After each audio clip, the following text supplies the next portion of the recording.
Salut les gars, c'est le jour 206 pour être copywriter.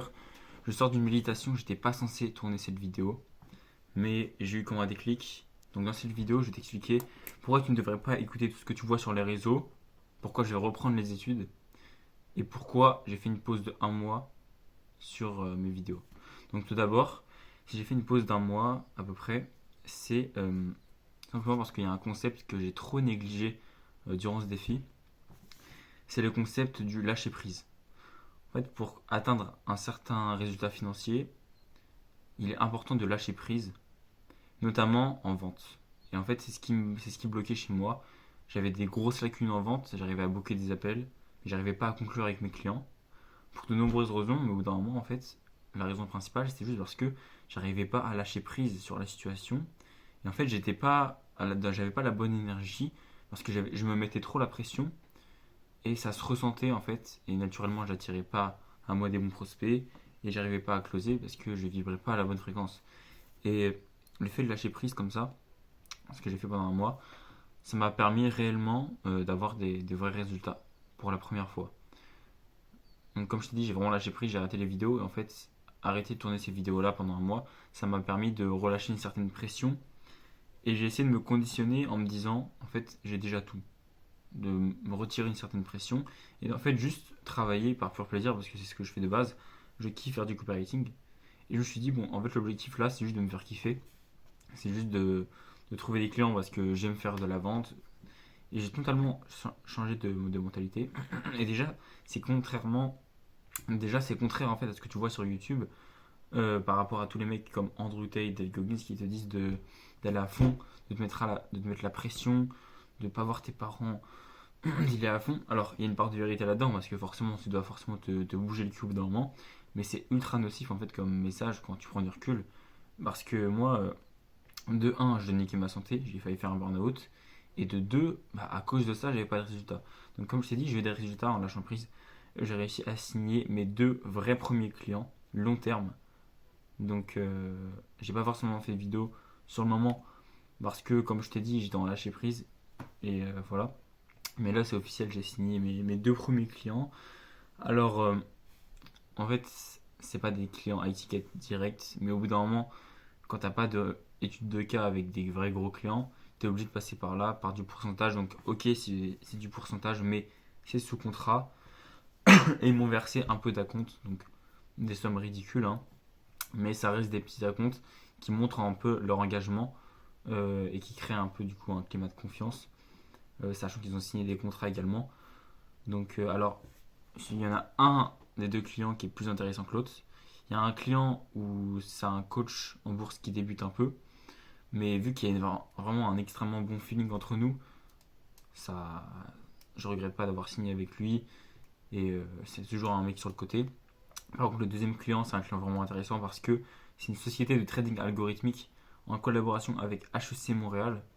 Ils ont un gros budget pub. Ils ont un budget de 3 000 € par mois à investir en pub. Il faut savoir que si t'as pas de fourchette, avec 300 € par mois, tu peux investir en pub. Bah, eux, ils ont prévu 3 000 €. Et en tant qu'opérateur, le plus important, c'est d'acquérir un maximum de trafic pour que mon système de conversion, bah, il ait de la matière pour faire de l'argent. Donc moi, j'ai toutes les cartes en main en fait pour faire de l'argent parce que on a conclu un deal où en gros, je prends 10% du CA à vie en soi parce que c'est un contrat à long terme. Bon, 10% ça peut paraître peu, mais il faut savoir qu'ils ont beaucoup de social proof, ils sont en collaboration avec HEC Montréal et ils ont beaucoup de trafic. Donc il n'y a aucune raison que ça ne fonctionne pas. Donc voilà, et je suis aussi en train de voir pour collaborer avec un troisième client. C'est un client qui a besoin d'un copywriter en ads. Donc il organise un espèce de petit concours, enfin, je ne sais pas si on peut appeler ça un concours, mais avant de recruter, en fait, il demande à certains copywriters de faire une certaine mission pour jauger un peu le niveau. Donc là, je vais faire ça, sachant que j'ai du boulot, je dois bosser pour mon client HC Montréal. Je dois aussi faire un upsell. Donc un upsell, c'est quoi? C'est une mini page de vente, si tu veux, pour mon coach copywriting. De temps en temps, il me donne des missions comme ça, et là, il m'envoie un message, il m'a dit Greg, t'es chaud pour rédiger un upsell pour 500 €. Je fais ok. Donc là, je me fais 500 € comme ça en rédigeant un upsell. C'est que du plaisir. 500 € qui rentrent comme ça. Et en fait, c'est vraiment grâce au lâcher prise. C'est vraiment grâce à ça. Et donc, on en vient au sujet, les études. Donc, comme je te l'ai dit, j'ai quitté mes études en janvier pour all-in en fait dans le copywriting. Et retour d'expérience. Donc, il y a eu des avantages, hein. En fait, j'ai goûté à la liberté. Ça m'a fait vraiment du bien d'être libre. J'ai pu aller habiter chez ma copine. J'ai pu partir sur des coups de tête à un certain moment. Chose que je n'aurais pas pu faire en cours. J'ai pu participer à des soirées networking à des moments où forcément j'étais en cours, donc je pouvais pas y aller. J'ai pu rencontrer des gens. Mais aussi, j'ai pu en fait voir un peu c'était quoi la réalité de la vie finalement, parce que je reste jeune. J'ai pu travailler à McDo pendant un peu moins d'un mois. J'ai pu voir ce que c'est de ne pas forcément avoir de patron et de dépendre de soi-même. Le stress que c'est d'être freelance. Et avec le recul, en prenant en compte le fait que j'ai failli faire un burn-out en décembre dernier, et après avoir discuté avec deux potes entrepreneurs, Julien Adam si vous passez par là, euh, après avoir fait tout ça, je me suis rendu compte que en fait c'était peut-être mieux de reprendre les études. Et je dis pas ça en mode les gars en fait j'ai foiré, je gagne pas assez d'argent, non. Déjà parce que j'ai signé des clients et aussi parce que si je le veux je peux bosser en tant que sous-traitant dans une agence pour 500 balles par mois, ce qui me permet de vivre. Pour être honnête avec toi, j'ai hésité en fait à déménager à Bali en septembre pour, euh, pour tout simplement faire ce que j'avais prévu, ma vision, aller à Bali et faire comme tu vois sur le réseau. J'ai la possibilité de faire ça, honnêtement, j'ai la possibilité de faire ça, j'ai signé mes premiers clients, je peux vivre de mon activité. Là, je suis copywriter. Je suis copywriter. Mais, en fait, avec l'expérience que j'ai eue, je sais très bien que, en fait, mon expérience en tant que copywriter ne sera pas aussi épanouissante que je l'aimerais. Parce qu'en fait, il y a ce stress du si le client il me ghost, si j'ai plus de revenus. Et, et putain, je suis jeune en fait. J'ai peur que cette pression, elle me nique la santé. Et que je crève à 40 ans parce que c'est ce qui peut arriver. Si t'es comme moi là, t'as allez, entre 18 et 20 ans et t'as déjà des symptômes de burn-out à cause du business, sache qu'à 40 ans tu peux crever mec. C'est le déclic que j'ai eu en discutant avec un pote qui est dans la même situation que moi. Et en fait c'est réel. Et en fait ce que je vois sur les réseaux, je te le dis, hein, du coup comme je t'ai dit, j'ai fait pas mal de soirées networking, j'ai rencontré des têtes, etc. J'ai discuté avec des gens. Et ce qu'on voit sur les réseaux, c'est pas toujours vrai. Il y a des mecs, je vais pas citer de nom parce que rien n'est officiel, c'est que des rumeurs.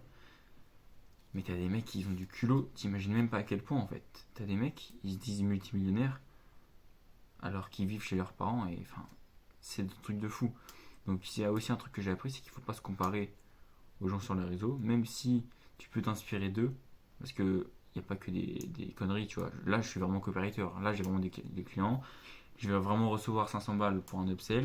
J'ai vraiment signé un contrat avec une société en collaboration avec HC Montréal. C'est pas des conneries. Mais juste, c'est pas aussi rapide que tu le crois si tu veux, si tu veux faire les choses de manière éthique. Et c'est en fait ce que j'ai appris. Donc c'est la raison pour laquelle je pense que je vais reprendre les études en septembre. Bon, après, c'est pas des études non plus qui vont être très énergivores, simplement parce que c'est une école privée où, bon, pour te la faire courte, c'est un peu tu payes pour avoir un diplôme. C'est un peu ça. C'est un peu juste histoire d'avoir un diplôme, histoire de me dire si je lâche le copywriting, je travaille pas à McDo parce que McDo ça a été une très mauvaise expérience. Et c'est aussi, ouais, psychologiquement, tu te rends pas compte en fait la différence de quand t'es en études et quand t'as rien. C'est bien de goûter à ce monde-là, à ce monde où t'as rien, t'as la dalle. C'est bien d'y goûter pour voir ce que c'est. Là, je sais ce que c'est, donc je pense que ça va m'aider vraiment au quotidien. Je pense que j'ai plus la dalle grâce à ça. Mais je sais qu'en fait, ma vie est tout simplement moins épanouissante avec cette pression-là. Donc c'est pourquoi je vais reprendre les études en septembre. Donc, comme je t'ai dit, une école chill. En gros, la première année, on a cours de 9h à 13h, si tu veux. Donc c'est chill. Mais voilà. Donc je sais pas si je referai des vidéos. En fait, en soi j'ai terminé. En soi, j'ai réussi, les gars. J'ai réussi. Là, je suis copywriter. Je gagne pas 15K par mois, non. Mais bah là, je vais recevoir 500 balles. Je vais toucher 10% du CA de mon client. Bon, le projet n'est pas encore lancé, donc j'ai pas encore touché les bénéfices. J'ai un deuxième client sur le côté. Bon, le projet met du temps à se lancer. Comme je te l'ai dit, c'est pas un super deal. Mais en fait, c'est bon. Là, je suis copywriter. Maintenant, je gagne pas 5000 balles, non, mais ça va forcément arriver. Et voilà quoi. c'était pour faire le point. J'avais vu un mec qui avait commenté ouais, pourquoi tu fais plus de vidéos. Bah, c'est tout simplement pour ça. C'est pas que j'ai lâché, au contraire. Au contraire, je suis allé à Paris et tout, j'ai rencontré des gens, j'ai closé. Ça a été les meilleurs mois en fait du défi, ceux que j'ai pas filmés. Mais faut voir, faut voir. Je t'invite à me poser des questions dans les commentaires si tu veux que je fasse des vidéos en particulier, parce que je t'avoue que je suis un peu perdu maintenant avec ce genre de vidéos. Vu que j'ai atteint le défi, je sais pas trop quoi faire, mis à part documenter comme ça, comme je te le fais. N'hésite pas à me poser des questions, à me dire si tu as des idées de sujets de vidéo, à me dire si tu as des idées pour la chaîne, etc. L'objectif de cette série de vidéos, c'était surtout déjà de te montrer c'est quoi un peu la réalité, de manière authentique, mais aussi un but purement égoïste, de filmer mon avancée pour que le moi du futur puisse avoir une rétrospective de, de son parcours en fait. Parce que l'étape que j'ai fait du 0 to 1 de rien à copywriter, ça reste le plus dur. Quand tu arrives à générer tes premiers revenus, scale, c'est pas pareil. C'est pas pareil, c'est plus facile en fait. Donc on va se quitter là-dessus. À voir si je fais des vidéos. Je vois pas l'intérêt de faire une vidéo par jour maintenant parce que en soi, mes journées sont simples. Hein. Là, j'ai mon tableau de productivité. J'ai ce que j'ai à faire. Donc là, c'est que du copywriting. En ce moment, je passe zéro temps sur l'acquisition. Vraiment, je passe purement tout mon temps pas sur la délivrabilité de mes clients parce que c'est des clients long terme qui vont me rapporter de l'argent longtemps. Et aussi, voilà, donc j'ai des routines. Donc moi, en termes de dev perso, comparé au début du défi, maintenant c'est très très simple. En fait, je me consacre vraiment sur l'essentiel. Donc le copywriting, voilà. Je fais pas de, je lis pas en fait. En ce moment, je lis pas. Peut-être que je vais relire dans le futur, mais là, je lis même pas le livre. Je fais que du copywriting pur.